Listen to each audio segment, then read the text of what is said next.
तो सोनिया गांधी जो है पार्टी के अध्यक्ष पद पर बनी रहे, ये आग्रह किया है सीएम अशोक गहलोत ने। वो चाहते हैं कि सोनिया गांधी अपने पद पर बनी रहें। हालांकि सोनिया गांधी ने अपने पद को छोड़ने की इच्छा जाहिर की है।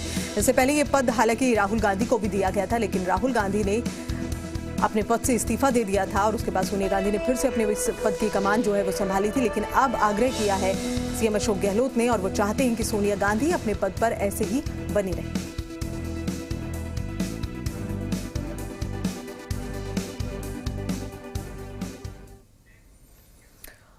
और 14 अगस्त 2020 को राजधानी जयपुर में भारी बारिश ने 1981 की अतिवृष्टि के निशानों को ताजा कर दिया। जयपुर में कई दशक के बाद इस तरह की बारिश हुई है।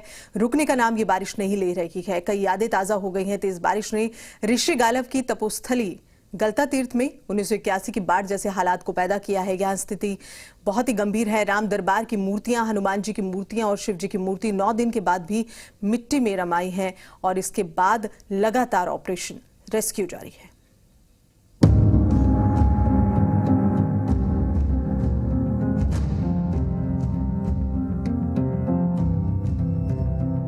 पौराणिक और धार्मिक स्थल श्री गलता तीर्थ में 39 साल पहले बाढ़ से हुई बर्बादी के निशान आज भी भगवान सीताराम जी की परिक्रमा के रास्ते में अपनी छाप छोड़े हुए हैं। उस समय बारिश के पानी के साथ बहकर आई 8 से 10 फीट जमा मिट्टी के निशान 39 साल बाद भी इस परिक्रमा के रास्ते में मौजूद हैं। मंदिर प्रबंधन ने यादों को संजोए रखने के लिए इन निशानों से कोई छेड़छाड़ नहीं की है। फिर 14 अगस्त 2020 को हुई भारी बारिश ने 39 साल पुराने मंजर की याद ताजा कर दी है। गलता जी में 1981 में जैसे हालात बने हुए हैं, मंदिर प्रबंधन अपने स्तर पर ही मिट्टी निकलवाने का काम कर रहा है। गलता जी में 1981 जैसे हालात बने हुए हैं। मंदिर प्रबंधन अपने स्तर पर मिट्टी निकलवाने का काम कर रहा है।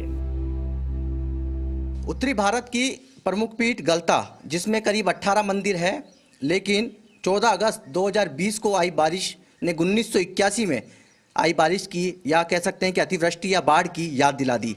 इसमें 18 जो मंदिर है उसमें से एक मंदिर है पापड़ हनुमान मंदिर है, जिसमें स्वयं हनुमान जी प्रकट हुए हैं और साथ ही भगवान राम का परिवार है। जो अतिवृष्टि आई, बाढ़ आई, उसमें आसपास जो क्यारा बांध है वो टूटा। उसके बाद पानी के साथ ये मिट्टी बहकर आई और पूरी गलता पीठ में आप ये निशान देख पा रहे हैं। अभी तक इसकी जो कह सकते हैं कि बर्बादी के जो निशान हैं वो अभी तक यहाँ पर देखने को मिल रहे हैं। गलता पीठ के प्रमुख अवधेशाचार्य महाराज ने बताया कि बारिश का 19 जुलाई 1981 के बाद पहली बार ऐसा खौफनाक मंजर देखने को मिला है। काफी नुकसान हुआ है। 14 अगस्त को तेज बारिश की वजह से क्यारा बांध के ओवरफ्लो होने से मिट्टी के टीलों में कटाव हुआ। कई टन मिट्टी बहकर गलता तीर्थ तक पहुंच गई। पापड़ा हनुमान मंदिर का मुख्य द्वार नजर नहीं आया। यहाँ भगवान श्री राम के परिवार और पहाड़ों में स्वयं प्रकट हनुमान जी और शिव परिवार की प्राचीन मूर्तियां भी 6 दिनों बाद करीब 5 से 6 फीट मिट्टी में दबी हुई हैं। 9 दिन से लगातार मिट्टी हटाने का काम भी चल रहा है। भगवान मिट्टी में दबे हुए हैं। गलता पीठ में पुजारी और सभी जो स्वयंसेवक हैं उनकी मदद से इस मिट्टी को कुछ हद तक निकाल लिया गया है। ये जो देख पा रहे हैं ये शिव परिवार कह सकते हैं शिवालय है जो मिट्टी में दब गया था। रेस्क्यू किया गया, मिट्टी निकाली गई बड़ी मात्रा में और भगवान को सुरक्षित निकाला गया। दूसरी जो तस्वीर आप ये देख रहे हैं ये स्वयं प्रकट हुए हनुमान जी की है जो मिट्टी में दबे हुए थे। और जो दूसरी तस्वीर है भगवान राम के दरबार की है। ये जो तस्वीर मैं आपको दिखाना चाह रहा हूँ कि भगवान राम को भी मिट्टी में 9 दिन बाद निकाला गया है। देखिए 1981 में जब बाढ़ आई थी तो एक यहाँ क्यारा बांध होता था, उसकी दीवार जो थी वो ढह गई थी। उस दीवार के ढहने से बहुत सारी मिट्टी और पत्थर पानी गलता जी में आया, जिससे गलता परिसर पूरा डूब गया था। 2 साल सिर्फ मिट्टी निकालने में लगे थे।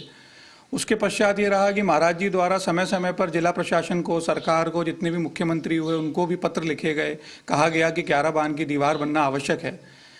2012 में एक अतिवृष्टि हुई थी जिसमें भी गलता जी के सभी कुंड मिट्टी से डूब गए थे। तब भी सरकार को कहा गया था। तो तो ये क्यारा बांध की दीवार बनना अति आवश्यक है। अब जो 2020 में अतिवृष्टि हुई 14 अगस्त को, इसमें भी यही रहा कि वहां से बहुत सारी मिट्टी यहाँ बह के आई। गलता जी परिसर में पूरे में मिट्टी पत्थर हो गया, कुंड लबालब हो गए। ये जो मंदिर जिसमें अपन खड़े हैं, ये पापड़ा हनुमान जी मंदिर है, इस मिट्टी में ये रहा जो उसका पहुंच मार्ग एक पुल बना हुआ है, वो पूरा पानी मिट्टी से डूब चुका था। और बाढ़ के बाद जब पानी थमा तो यहाँ देखा 5 फीट से ऊपर मिट्टी भरी हुई थी। हनुमान जी पूरे मिट्टी में दबे हुए थे, भगवान राम भी दबे हुए थे। और इसके चित्र देश भर में गए तो बहुत जो भगवान से जुड़े भक्त लोग होते हैं वो बहुत आहत थे, हम लोग भी आहत थे। हमारे द्वारा यहाँ पे कार्य किया गया, यहाँ के पुजारी, स्थानीय अर्चक और हम लोगों ने लोगों से भी श्रमदान की करी, तो कुछ लोग भी आए, तो उसके द्वारा यहाँ से लगातार मिट्टी का काम किया गया। तो अब राहत की बात और अच्छी बात ये सब लोगों के लिए कि भगवान तो मिट्टी के अंदर नहीं है, फिर भी बहुत सारा काम अभी करना है। सरकार से हम मुख्य अपेक्षाएं तो यही रखते हैं कि एक तो ये क्यारा बांध का जो काम है इसको सरकार को लेना चाहिए, वहाँ दीवार उठानी चाहिए। इससे ना सिर्फ गलता पीठ की स्थिति अच्छी रहेगी पर आसपास के क्षेत्र में भी लगभग 4 से 5 किलोमीटर के दायरे में अच्छा पानी बना रहेगा, जो भूजल स्तर है वो अच्छा बना रहेगा। गलता पीठाधीश्वर अवधेशाचार्य जी महाराज ने मांग की है कि सरकार और जिला प्रशासन गलता में ध्यान दे और मिट्टी हटवाने का काम करे। साथ ही पहाड़ी पर बने क्यारा कुंड पर दीवार बनाई जाए ताकि यहाँ अब कभी ऐसा दोबारा मंजर ना हो। आज ऋषि पंचमी का दिन है और जहाँ मैं खड़ा हूँ वो है एक कुंड गलता जी का, जो कि इस समय मिट्टी के अंदर तब्दील है। ये आप जो तस्वीरें देख पा रहे हैं, ये कुंड की जगह है। चारों तरफ इसके सीढ़ियाँ हुआ करती थी और ऋषि पंचमी के दिन यानी कि आज के दिन जो कह सकते हैं कि ऋषियों का तर्पण किया जाता था। ये मंदिर है गलता ऋषि जी का, जो आप सामने जो तस्वीरें देख पा रहे हैं, और ठीक इसके नीचे एक कुंड था जो कि 14 अगस्त 2020 को जो बाढ़ आई, अतिवृष्टि आई, उसके अंदर जो क्यारा बांध से पानी के साथ बहकर जो मिट्टी आई उसमें पूरी तरीके से यहाँ दबा हुआ है। जी बिल्कुल, ये सबसे बड़ी बात है कि गलता जी में उस समय जो विनाश लीला हुई 81 में, वो भी उस क्यारा बांध के कारण हुई थी और अभी भी जो स्थिति बनी वो भी उसकी वजह से, क्योंकि उसका पुनर्निर्माण हो ही नहीं पाया। और उसके लिए प्रशासन को भी मैंने समय समय पर अवगत कराया और माननीय मुख्यमंत्री जी को भी ज्ञापन दिया है और उनकी तरफ से आश्वासन भी मुझे मिला। और उसके बाद एक टीम सर्वे करने भी आई यहाँ पर, उसने देखा भी अगर ये क्यारा बांध का निर्माण हो जाता है तो न केवल गलता जी बल्कि इसके आसपास के क्षेत्र में 3-4 किलोमीटर तक भूमि का जो जल स्तर है वो बहुत ऊंचा हो जाने वाला है और उसमें आसपास की जनता को, लोगों को, मवेशियों को, सबको लाभ मिलने वाला है। बहरहाल तीर्थ पीठाधीश्वर के मुताबिक गलता जी सतयुग के ऋषि गालव के तपोभूमि हैं। गालवाश्रम महात्म्य के अनुसार कार्तिक पूर्णिमा के दिन यहाँ ब्रह्मा, विष्णु, महेश और सभी देवता आते हैं। तीनों धाम और 7 पुरी की यात्रा भी गलता स्नान के बिना अधूरी कही जाती है। कहा गया है कि 68 तीर्थ, पुष्कर गुरु, गलता नहाया, होसी शुरू।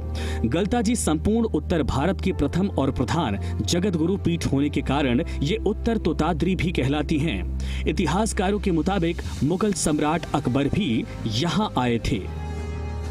दीपक गोयल, सी मीडिया, जयपुर।